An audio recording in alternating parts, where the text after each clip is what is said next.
The Alpha King's pup suffered every day, until the new Omega Maid found something horrifying in his fur. The wailing never stopped. It wasn't the cry of a child seeking attention. It was the raw, guttural sound of a creature in perpetual torment.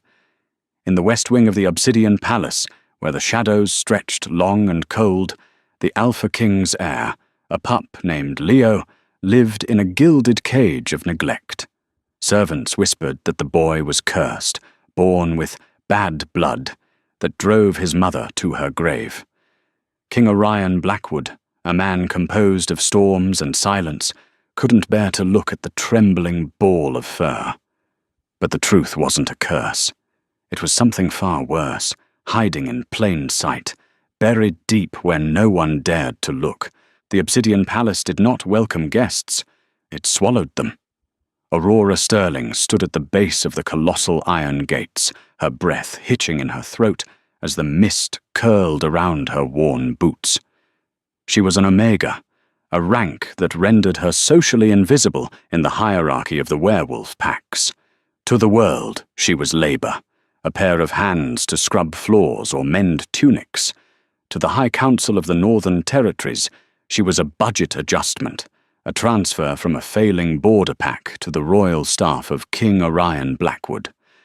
Name, the guard grunted, not bothering to look up from his ledger. He smelled of rain and indifference. Aurora Sterling, she said, her voice soft but steady. I was assigned to the domestic wing. The guard waved her through without a second glance. That was the gift and the curse of her station, invisibility. As she walked up the winding cobblestone path, the castle loomed like a jagged tooth against the grey sky. It was beautiful in a terrifying way, built from black stone that seemed to drink the light. This was the seat of power for the most feared Alpha in a century. Orion Blackwood. The stories about him were enough to make seasoned warriors shiver. They said he had killed his own brother to secure the throne. They said his roar could shatter glass and force an entire legion to its knees. But mostly, they spoke of his coldness. Since the death of his mate, Queen Seraphina, 3 years ago, the king had become a statue of ice. He ruled with absolute efficiency and zero empathy. Aurora was led by a stern housekeeper, Mrs. Gable, through a labyrinth of corridors adorned with tapestries depicting violent hunts. The air inside was cooler than the air outside. You are to keep your head down, Mrs. Gable instructed, her heels clicking rhythmically on the marble. Do not speak to the high-ranking wolves. Do not linger in the hallways, and under no circumstances are you to approach the Alpha King's private quarters unless summoned, which you won't be. I understand, Aurora said. Your duties are in the West Wing, Mrs. Gable continued, her face tightening slightly. Laundry and deep cleaning for the nursery. Aurora paused. The nursery? For the prince? Mrs. Gable stopped and turned, her expression unreadable. Prince Leo is difficult. He is a sick child. The staff turnover in the nursery is high. Most maids cannot handle the noise. The noise? He cries, Mrs. Gable said simply. All the time. He is a wild thing. It is a tragedy, really. The king has tried every healer, every potion. The boy is simply broken.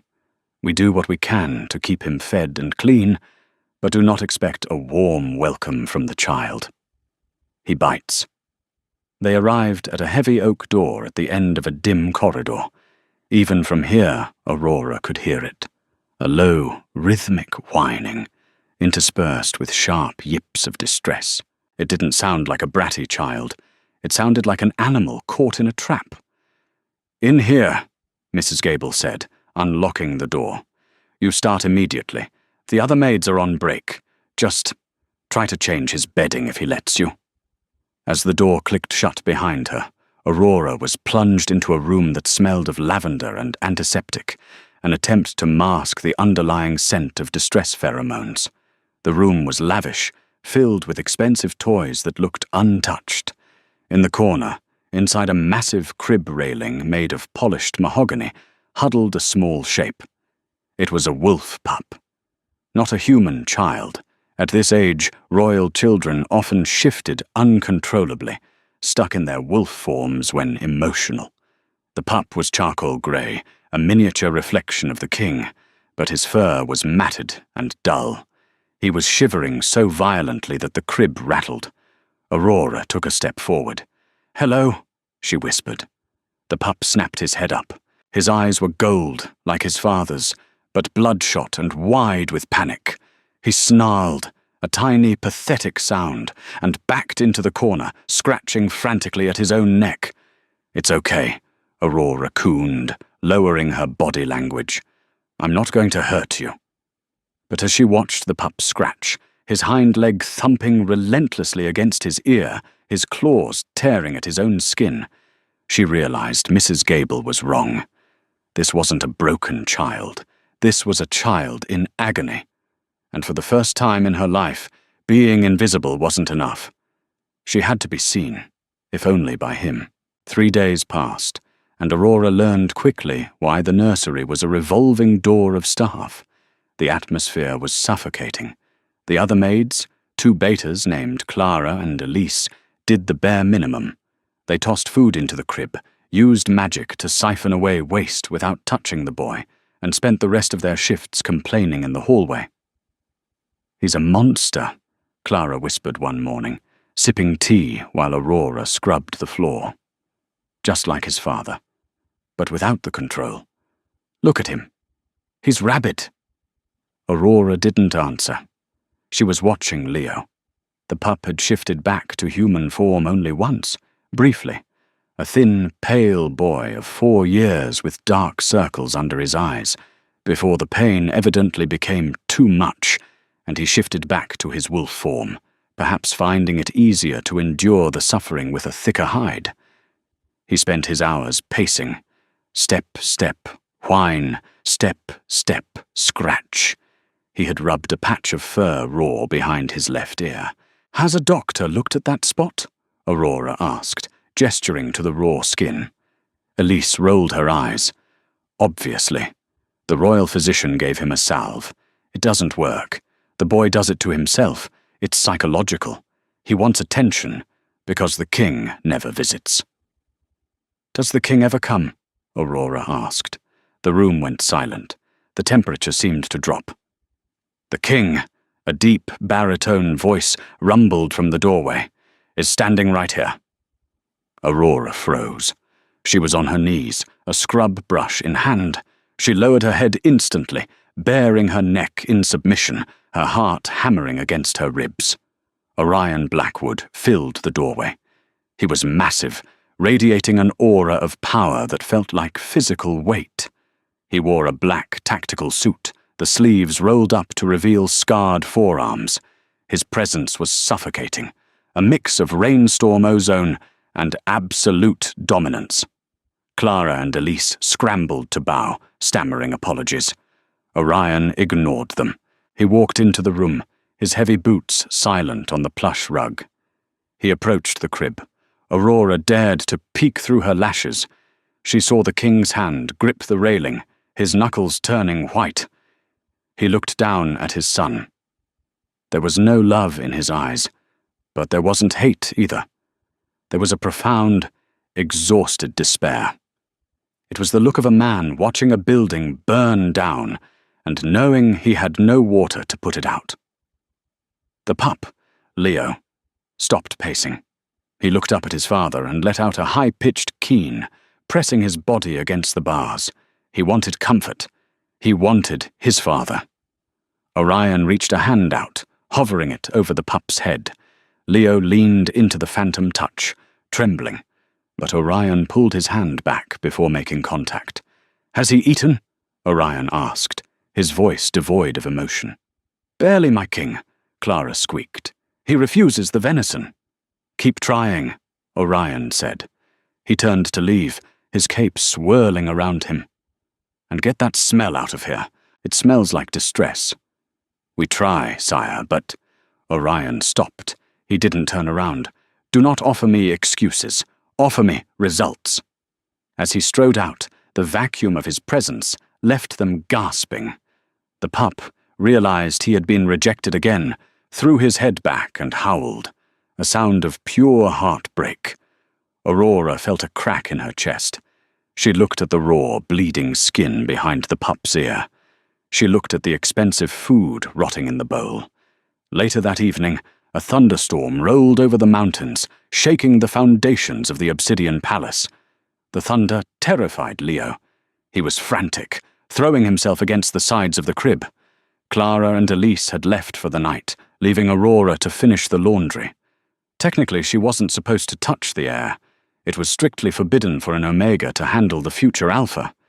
Screw the rules, Aurora thought. She unlocked the crib. "Hey," she whispered, climbing inside the massive enclosure. It was big enough for a grown man, let alone a girl and a pup. She sat cross-legged on the mattress. "It's just thunder. The sky is just grumbling." Leo snarled, backing away, his teeth bared. "I know," Aurora said softly, extending a hand palm up. She didn't use her voice. She used her scent. Calm, vanilla, and chamomile. "You hurt. I know you hurt." The pup hesitated. The Omega scent was soothing, unlike the sharp, anxious scents of the betas. Slowly, inch by inch, Leo crept forward. He sniffed her hand. Then, with a whimper that broke her heart, he collapsed into her lap. Aurora froze, then slowly began to stroke his back. His fur was coarse and dirty. As she petted him, she felt the tension in his small body. He was hot to the touch. Feverish. She moved her hand up to his neck, to the spot he always scratched. "Shh," she murmured as he flinched. Let me see. Let me see what the doctors missed." She parted the thick, matted fur behind his left ear. At first, she saw only the angry red skin, inflamed from his own claws. But Aurora had grown up in the borderlands, where resources were scarce, and one had to look closely to find edible roots in the snow. She had eyes that saw what others ignored. She saw a glint. It wasn't a bug, it wasn't a rash. Buried deep beneath the skin, invisible unless you pushed the muscle aside, was a silver shimmer. Aurora frowned. She leaned closer, ignoring the thunder rattling the windows. She used her thumb to gently spread the skin. There, embedded deep in the flesh of the future king, was a wire. It was silver, poison to werewolves. But it wasn't just a piece of shrapnel. It was threaded. It was stitched in a zigzag pattern, weaving in and out of the muscle near his lymph node. And as the lightning flashed, illuminating the room in stark white, Aurora saw the wire pulse. It was alive. Aurora recoiled, her hand flying to her mouth. Leo whined at the loss of contact, pawing at her leg. Her mind raced. Silver. A silver wire stitched into a pup. That wasn't an accident. That wasn't an illness. That was torture. That was treason. Every time the pup moved his neck, the wire would pull. Every time he shifted, the changing bone structure would grind against the metal. The constant, low-level silver poisoning would explain the fever, the stunted growth, the inability to control his shift. It wasn't bad blood. He was being slowly, methodically assassinated from the inside out. And the doctors, the royal physician, how could they miss this? Unless they were meant to miss it. A chill that had nothing to do with the storm swept through Aurora. She was in the den of a lion, and she had just found a viper. "Oh, little one," she whispered, tears springing to her eyes. She reached out and touched Leo's cheek. "You're not broken. You're brave. You've been fighting this whole time." Leo licked her palm, his rough tongue a stark contrast to the horrific discovery she had just made. She needed to get it out. But she had no tools, no anesthesia, and if she cut the king's son, she would be executed before she could explain. She needed to tell the king. But could she trust him? The rumors said he was cold, but did he hate his son enough to do this? No, she remembered his eyes earlier that day. Despair. He thought his son was dying of natural causes. He didn't know, but someone did. Someone with access to the nursery. Someone powerful. Suddenly, the heavy oak door of the nursery creaked open. Aurora scrambled back, but she was trapped inside the crib. She pulled Leo into her arms instinctively, shielding him. It wasn't a guard. It was King Orion. He was drenched, his shirt clinging to his muscular frame, water dripping from his dark hair. He had clearly been running or training in the storm to burn off his aggression. He smelled of rain and volatile fury. He froze when he saw Aurora inside the crib, holding his son. What? Orion's voice was a low, dangerous growl that vibrated in Aurora's chest. Do you think you are doing? He stepped into the room, and the shadows seemed to bend toward him. Get away from him. Sire, please, Aurora said, her voice trembling but her arms tightening around the pup. Leo didn't growl at his father this time. He felt Aurora's fear and buried his face in her uniform. I said move! Orion roared, the sound cracking like a whip. His eyes flashed a brilliant, predatory gold. You filthy Omega! How dare you contaminate the air! He reached into the crib, his hand closing around Aurora's upper arm. His grip was like iron. He hauled her up and out of the crib as if she weighed nothing, tossing her onto the floor. Leo barked, a sharp sound of protest, and tried to jump after her, but the crib wall was too high. Aurora hit the carpet hard, gasping. She scrambled to her knees, bowing her head, exposing her neck. Kill me if you must, Alpha, but you need to look. Orion loomed over her, his chest heaving. I should rip your throat out for touching him. You were told the rules. He isn't sick, Aurora shouted, the desperation overriding her survival instinct. He isn't cursed. Please, just look. Something in her voice, the sheer, frantic conviction, made Orion pause. He had heard excuses, apologies, and lies. He had never heard an Omega yell at him with such ferocity. He narrowed his eyes. What are you babbling about? His neck, Aurora wept, pointing at the wailing pup. Behind the left ear. It's not a rash. Please, sire, look deep. Spread the skin. Someone has done this to him. Orion stared at her for a long second, assessing the threat. Then, slowly, he turned back to the crib. Leo was cowering now, terrified by his father's anger. Orion lowered the crib railing. Leo, he grunted. Still, the command was infused with alpha authority. The pup froze, whimpering. Orion reached out. His large, calloused hands were shaking slightly. He touched the wet fur behind Leo's ear. He saw the red, angry skin. There is nothing here but a scratch, Orion growled, glancing back at Aurora. If this is a game... Deeper, Aurora pleaded. You have to look deeper. It's hidden. Orion grit his teeth. He used his thumbs to part the fur, pressing down harder than he wanted to. Leo yelped, thrashing. Hold still, Orion murmured, his heart hammering. He pushed the skin aside, peering into the inflamed tissue. A flash of lightning lit the room again, and Orion saw it. The silver glint, the unnatural stitching, the metal pulsing like a second, malignant heart. Orion's breath stopped. The world tilted on its axis. He didn't just see a wire. He saw 3 years of his son's agony. He saw the reason for the screams, the sleepless nights, the madness that the council had urged him to euthanize. He wasn't looking at a sickness. He was looking at an assassination attempt that had been ongoing for years. A roar built up in Orion's chest, a sound so primal and terrifying that the glass in the nursery windows shattered inward, raining shards onto the floor. He snatched Leo up into his arms, clutching the boy to his chest, ignoring the silver burn that surely pricked his own skin. He spun around to face Aurora, his eyes burning with a murderous, terrifying clarity. Who, he hissed, his voice trembling with a rage that promised genocide, has had access to him? Aurora looked up, shaking among the glass shards. Everyone, my king. The maids, the guards, the physician.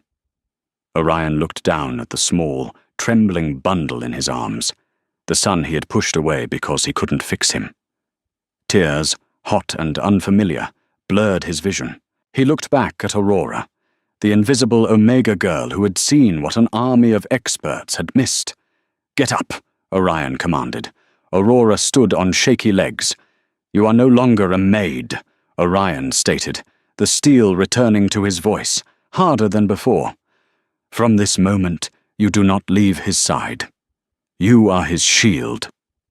He walked toward the door, carrying Leo, stepping over the broken glass. He paused at the threshold, the lightning casting his shadow long across the room. "And God help whoever put this in him," Orion whispered into the darkness. "Because I will not." The king's private chambers were a fortress within a fortress. No maids, no guards, no prying eyes. The heavy iron doors slammed shut, sealing the world out. Orion laid Leo gently on the massive bed covered in black furs. The pup was whimpering, his body limp from exhaustion and the constant thrum of the silver poison. "I need light," Orion barked, tearing off his soaked tactical vest and throwing it to the floor. "And I need hot water, towels, and the strongest whiskey you can find in that cabinet." Aurora moved on instinct. She didn't bow. There was no time for protocol. She raided the adjoining bathroom and the liquor cabinet, her hands trembling only slightly.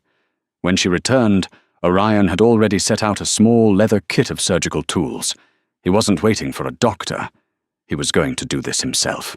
"Hold him," Orion ordered, uncorking a bottle of antiseptic that smelled sharp enough to burn a nose hair. "If he moves, the blade slips. If the blade slips, I nick the jugular." Aurora climbed onto the bed, positioning herself behind Leo's head. She wrapped her arms around his small, feverish body, burying her nose in his fur to comfort him. "I've got him. I won't let him move." Orion poured whiskey over his hands, then over a scalpel. His expression was a mask of terrifying focus, but Aurora could smell the acrid scent of his fear. This was the monster of the battlefield, the king who killed without blinking, terrified of a 3-inch incision. "This will hurt, Leo," Orion said, his voice surprisingly soft. "But then the pain stops, I promise." He made the cut. Leo screamed. It was a high, thin sound that tore at Aurora's soul. She tightened her grip, whispering frantic reassurances into his ear, while Orion worked with surgical precision. Blood welled up, dark and thick. Too dark. "It's necrotic," Orion muttered, sweat beading on his forehead. "The tissue is dying around the metal." He reached for the forceps. He clamped onto the silver wire Aurora had found. "Pulling now," he gritted out. As Orion pulled, the wire didn't just slide out. It resisted. It writhed like a living worm, hooking into the muscle. The room temperature plummeted.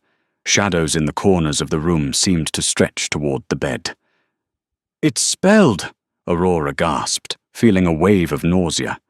"Sire, it's not just metal. It's hexed." "I don't care if it's the devil's own shoelace," Orion snarled, his eyes glowing a violent, luminous gold. He didn't stop.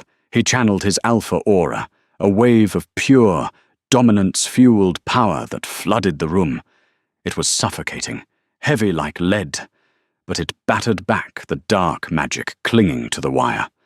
With a sickening squelch, the wire came free. Orion threw it into a metal basin. The wire thrashed once, hissing like a snake, before dissolving into black sludge. Leo went limp in Aurora's arms. "Leo!" Aurora cried, checking his pulse.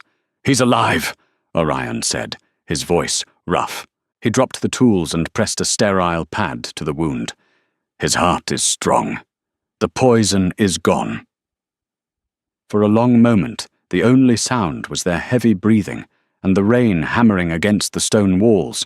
Orion looked at his bloody hands, then at his son, and finally at Aurora. She was covered in blood. Leo's blood. Her maid's uniform was ruined, her hair was a mess. She looked fierce, protective, and utterly beautiful.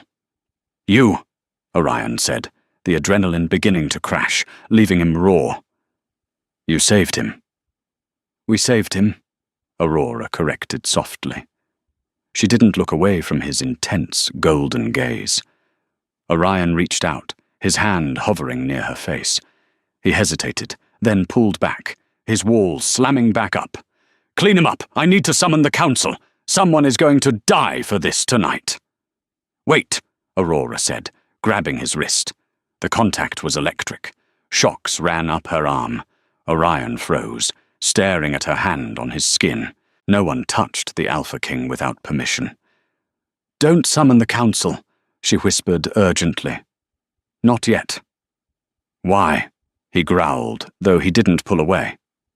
"Because," Aurora said, looking at the black sludge in the basin. "That was a Siphon hex. It connects the victim to the caster. Whoever put that in him, they just felt it break. If you call a meeting, they'll know you know. They'll run. Or worse, they'll strike again." Orion narrowed his eyes, his intellect sharpening. "You know of dark magic, Omega." "I know how to survive," she said. "Wait. Let them come to us. Let them think the boy died from the surgery." Orion studied her. For the first time, he didn't see a servant. He saw a strategist. "Fine," he said, pulling his wrist free slowly. "We wait. But you stay in this room. If you leave, I can't protect you. For 2 days, the king's chambers were a sanctuary. News spread through the palace that the prince had taken a turn for the worse. The grieving king had locked himself away. It was a ruse, a trap set for the traitor. Inside, however, the atmosphere was very different. Leo healed with a speed that was nothing short of miraculous. Without the silver poisoning his blood, his appetite returned with a vengeance. He shifted back to human form, a small boy with messy black hair and his father's sharp jawline, and devoured 3 plates of roast chicken. Aurora sat on the rug, reading him stories from the king's bookshelf. Orion sat at his massive mahogany desk, pretending to read reports, but Aurora felt his eyes on them constantly. It was domestic, uncomfortably, wonderfully domestic. "He looks like you," Aurora noted quietly on the second evening. Leo had fallen asleep with his head in her lap. Orion looked up, his face shadowed. "He has his mother's chin." "He has your strength," Aurora countered. Orion stood and walked over to the fireplace, staring into the flames. "I thought he was weak. I thought he was a punishment. For my sins." Aurora watched the firelight dance on his broad back. "A child is never a punishment, Orion." She realized too late she had used his name. She clamped her mouth shut. Orion turned slowly. He didn't look angry. He looked haunted. He walked toward her, the predator's grace making him silent. He sank down onto the rug opposite her, his long legs crossing. He was so close she could smell the sandalwood and rain scent of his skin. "Everyone tells me what I want to hear," Orion murmured. "They tell me I am wise, strong, just. You are the first person in 3 years to look me in the eye and tell me I was wrong." "I was scared," Aurora admitted. "Good.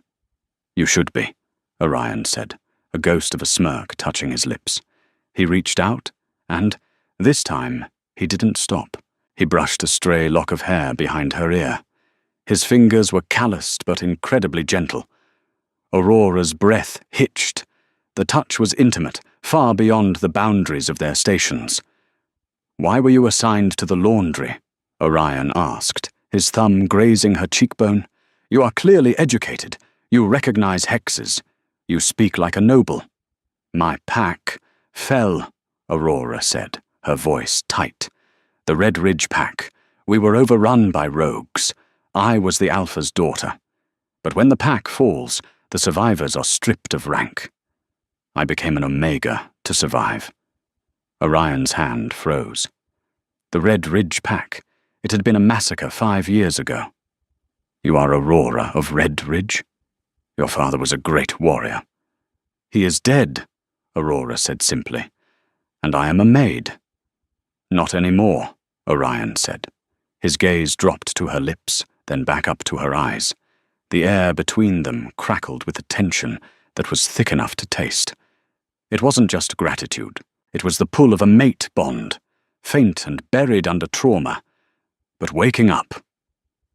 Suddenly, Leo stirred in Aurora's lap. The boy blinked his big gold eyes open and looked at his father. "Papa!" Leo rasped. His voice was unused, scratchy. Orion looked at his son, the mask of the king completely gone. "I'm here, Leo. The bad man," Leo whispered. Orion leaned in, his intensity returning instantly. "What bad man, son?" "The one who smells like mint," Leo said, his brow furrowing. "And rust." Orion looked at Aurora. "Mint and rust?" Aurora's eyes widened. "Iron. Mint is often used to cover the scent of raw iron, or blood." "Who smells like mint?" Orion demanded, his mind racing through his court. "The physician?" Aurora suggested. "No." Orion shook his head. "He smells of antiseptic and cloves." "Who?" A knock echoed on the heavy iron doors. 3 sharp raps. "My king," came a muffled voice. "It is High Counselor Vane. We have urgent news regarding the border." Orion's face went still. "Vane." He looked at Aurora. Vane chews peppermint leaves, incessantly. The traitor wasn't a doctor. It was the king's right hand, the head of the council.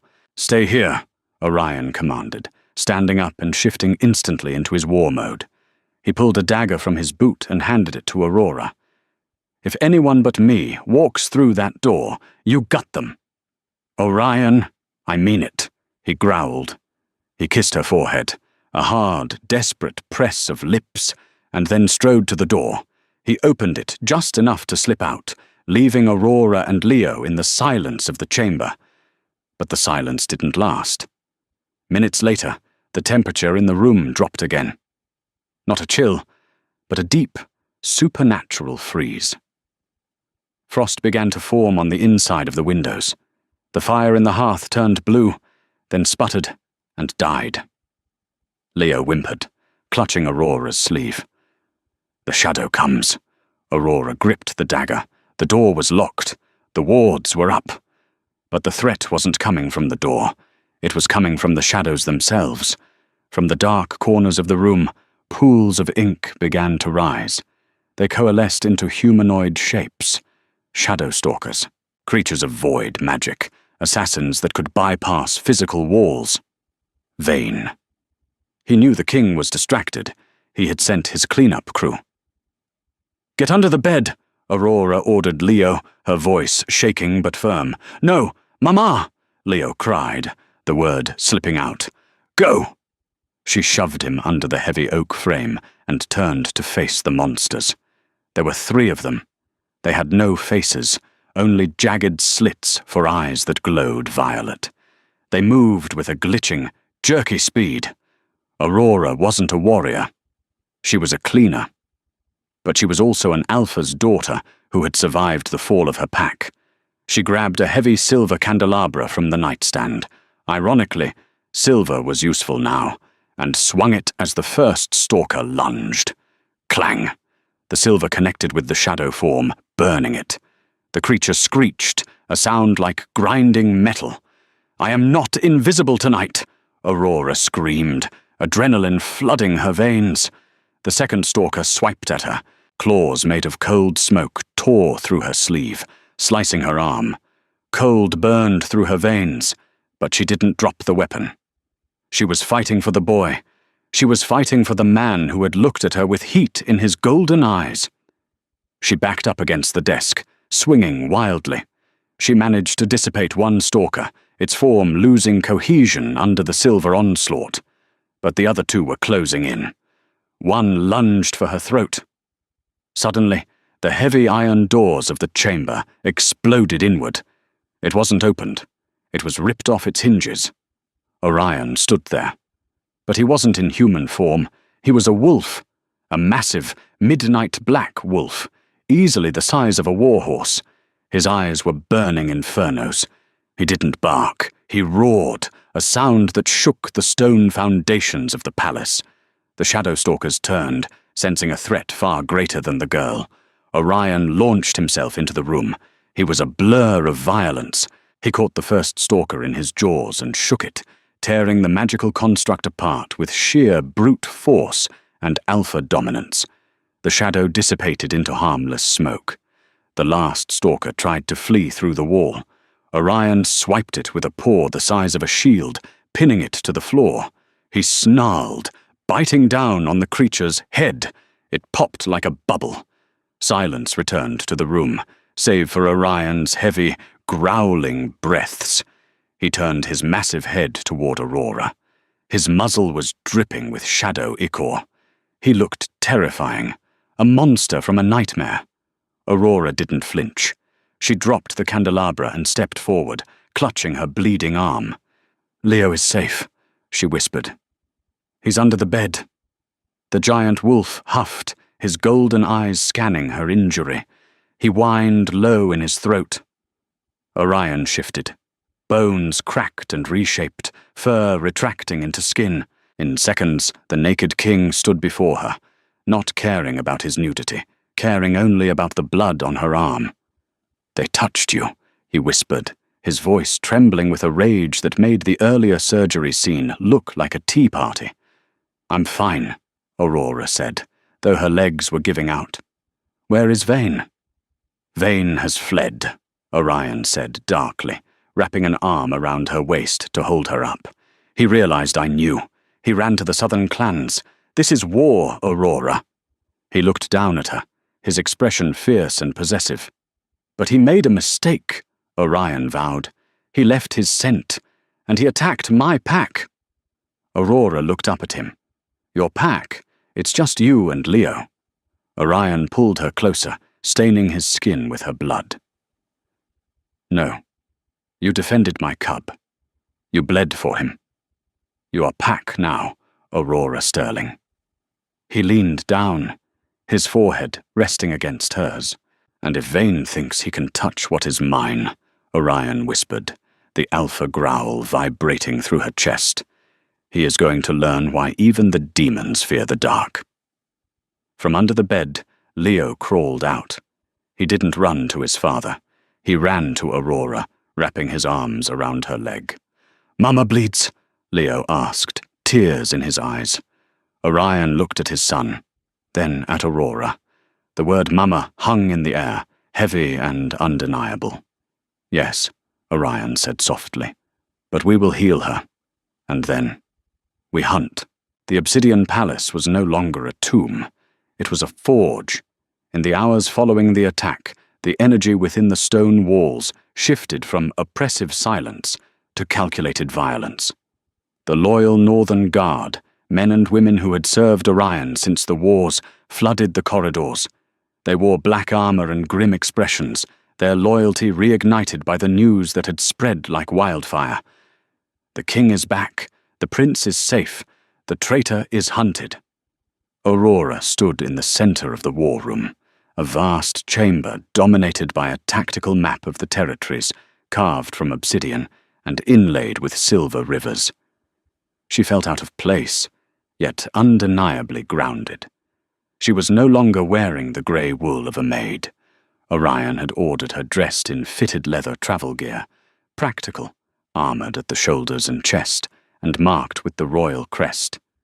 The weight of the leather felt strange, but empowering. "Vane has crossed the Frost River!"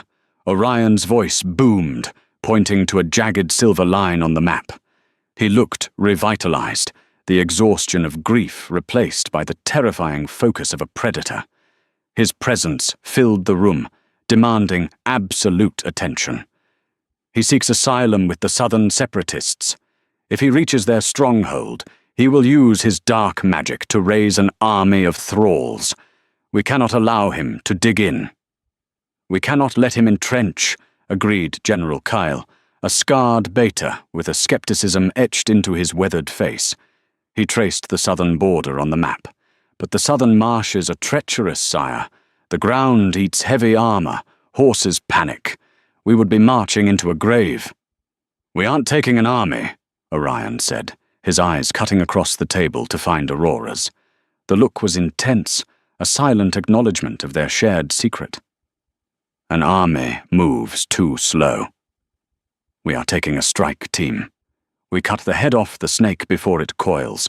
Kyle frowned, following the king's gaze. And the girl? He asked, his tone not unkind, but pragmatic. Is she a soldier? Can she hold a blade against the separatists? The room went silent. The other commanders shifted comfortably. Orion walked around the table until he stood beside her. He didn't loom. He stood with her. He placed a hand on her shoulder, a heavy, claiming weight that sent a jolt of reassurance through her. She is the only one who saw the invisible knife in my son's neck when you all saw a rash. She sees what we miss. She comes. Aurora didn't shrink away. She stepped forward, placing her finger on the map, right over the swirling depiction of the marshes.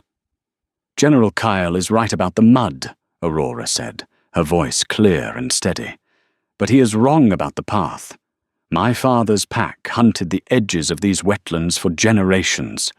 There is a ridge of slate that runs beneath the mire, invisible from the surface. She traced a winding, illogical line through the death trap. It holds weight. If we move single file, fast and light, we can bypass the sinking grounds entirely.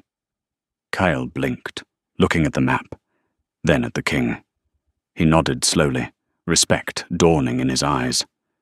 Then we ride at dawn. Before they left, there was one goodbye to make. Leo was being sent to the deepest, most secure vault in the mountain, guarded by Orion's 3 most trusted knights, warriors who would die before letting a shadow pass. I don't want you to go, Leo whimpered, clinging to Orion's leg. The boy looked healthier already, his color returning, but his fear was palpable. He buried his face in his father's trousers.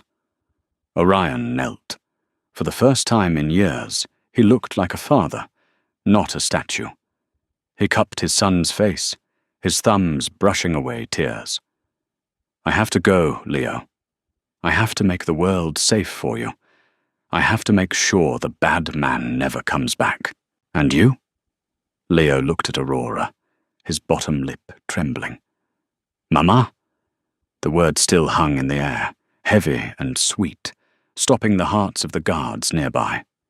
Aurora knelt beside Orion, leveling herself with the pup. She didn't correct him. She wouldn't take that comfort away from him. I'm going to help him, she whispered, kissing his forehead, inhaling the scent of milk and puppy fur. We will come back, I promise. You be brave, little wolf. Orion looked at her, and in that shared promise to a child, a silent vow was made between them. They were a unit, a pack of 3. The journey south was a blur of mud, rain, and relentless speed. Orion ran in his wolf form for miles, a massive shadow cutting through the mist, while Aurora rode a black stallion that struggled to keep pace with the alpha's endurance. They slept in shifts, back to back, the heat of their bodies fighting off the damp chill of the wilderness. On the 3rd night, the terrain changed. The air grew heavy, tasting of sulfur and wrongness. The vegetation became twisted, the trees weeping black sap that smelled of rot. They had reached the edge of the southern separatist lands, a rotting fortress built into a hollowed-out cliff face, under the cover of a moonless night. Vane is here, Aurora whispered, sliding off her horse. She crouched, touching the ground. The soil felt feverish, pulsating with a sickly rhythm. The earth feels sick, like it's being drained. He's channeling, Orion growled low in his throat, shifting back to human form but keeping his claws extended. He's trying to summon something big to stop us. A barrier or a guardian. They left the horses and moved on foot, slipping through the fog. The strike team of 6 elite guards followed silently. Aurora took the lead, her eyes scanning the subtle shifts in the grass that indicated unstable ground. Twice, she stopped them just before a soldier stepped into a slurry of quicksand disguised by illusion magic. "Left," she signaled with a hand motion, guiding them onto the hidden slate ridge she had promised. They breached the perimeter without tripping a single alarm. Orion signaled his guards to take out the sentries on the ramparts. The kills were silent and efficient. He and Aurora moved toward the main keep, where a violet light pulsed rhythmically, the same sickening rhythm as the wire in Leo's neck. As they reached the heavy wooden doors of the great hall, Orion paused. He looked at Aurora, checking her one last time. She held a crossbow loaded with a bolt she had specially prepared. She nodded. Orion kicked the doors open with a force that splintered the wood. They burst into the great hall. It was empty of soldiers, but full of shadows. The room seemed to stretch endlessly, distorted by dark magic. Vane stood at the far end, atop a dais made of bleached bones. He looked twisted, his veins black and bulging, consumed by the dark magic he had wielded for so long. He was no longer just a counselor.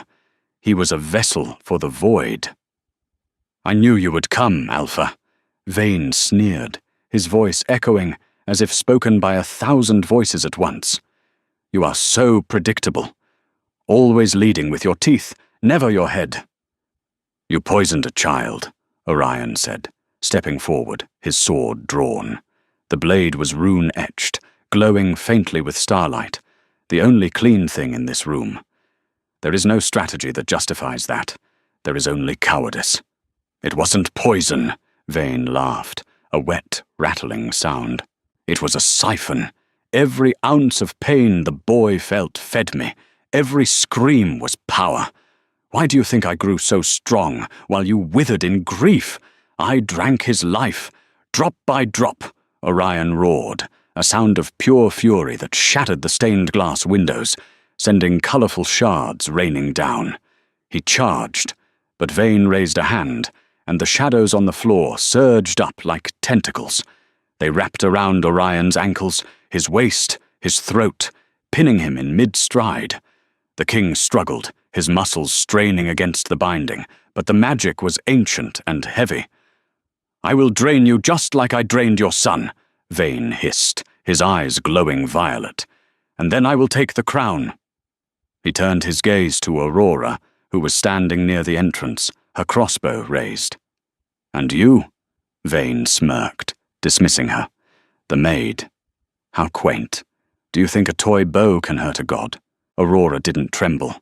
Her heart hammered against her ribs, but her hands were steady. She looked at Orion, trapped in the darkness, struggling to breathe. She remembered the wire. She remembered the specific weave of the hex. Vane thought he was the only one playing chess. He didn't realize Aurora had already seen the board. "It's not a bow," Aurora said softly, her voice carrying through the magical silence. "It's a distraction." She didn't fire at Vane. He would just catch the bolt with his shadows. Instead, she shifted her aim upward. High above the dais, suspended by chains of dark energy, hung a massive, violet crystal. It pulsed in time with Vane's heart. It was the anchor, the battery. She pulled the trigger. The bolt flew true.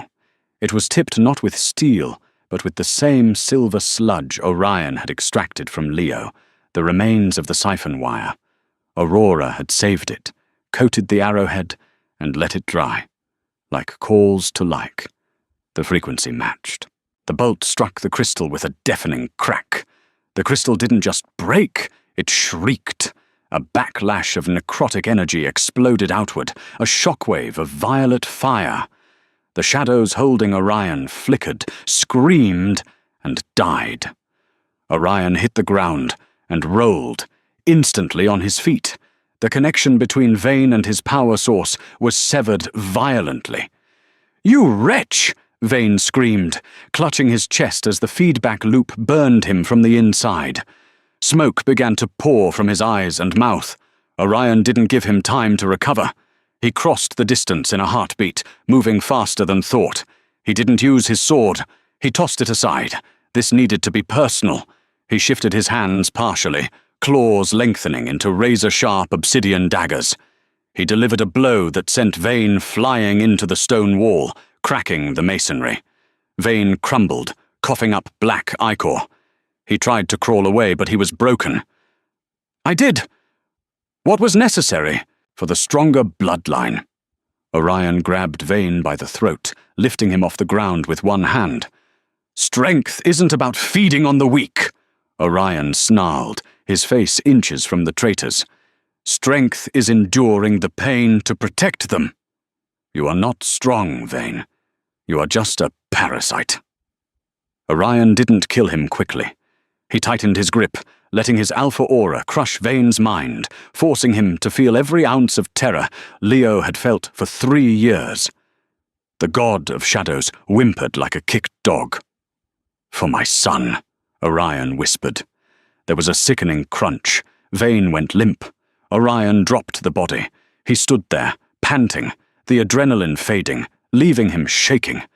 The violet light died out, leaving the hall plunged into natural darkness, illuminated only by the moonlight now streaming through the broken windows. Orion, Aurora called out softly. He turned. He looked at her, covered in marsh mud, holding an empty crossbow, standing tall amidst the carnage. She wasn't an Omega. She wasn't a Maid. She was a Valkyrie. He walked over to her, stepping over the remnants of the shadows. He didn't say a word. He simply crashed his lips onto hers. It was a kiss of survival, of victory, of inevitable fate. It tasted of rain, iron, and promise. Aurora melted into him, her hands gripping his tactical vest, anchoring him to the earth. When they pulled apart, breathless, Orion rested his forehead against hers. It's over, he murmured, his voice rough with emotion. The rot is gone. Let's go home, Aurora whispered, stroking his cheek. Leo is waiting, 6 months later. The west wing of the obsidian palace was unrecognizable.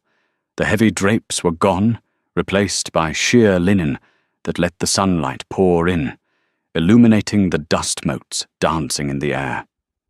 The smell of antiseptic and fear was replaced by the scent of baking bread, fresh pine, and laughter. In the center of the garden, a healthy, laughing wolf pup chased butterflies. Leo had doubled in size, his coat shiny and thick, his gold eyes bright with mischief. He tumbled through the grass, yipping happily at the guards who now smiled as he passed. Orion sat on a stone bench, watching his son. He looked younger, the deep lines of stress smoothed away from his forehead. He wore a simple tunic, no armor, his shoulders relaxed. Beside him sat Aurora. She wore a simple dress of deep blue, the color of the royal house, but her hands were still rough from gardening. She wasn't a maid. She wasn't just a noble. She was the queen. The wedding had been small, held in the very garden where Leo now played. There were no political dignitaries, only the pack. Orion took her hand, interlacing their fingers. He squeezed gently, grounding himself. He's happy, he said, as if he still couldn't believe the sound of his son's laughter. He's loved, Aurora corrected, leaning her head on his shoulder. That's all he ever needed. That's all any of us needed. The story of the Alpha King and the Omega Maid had become a legend in the territories. They whispered that the king had found his heart in the laundry room. They said the queen had eyes that could see through stone and a spirit that could break curses. But the truth was simpler. They were just 2 broken people who refused to let a child break.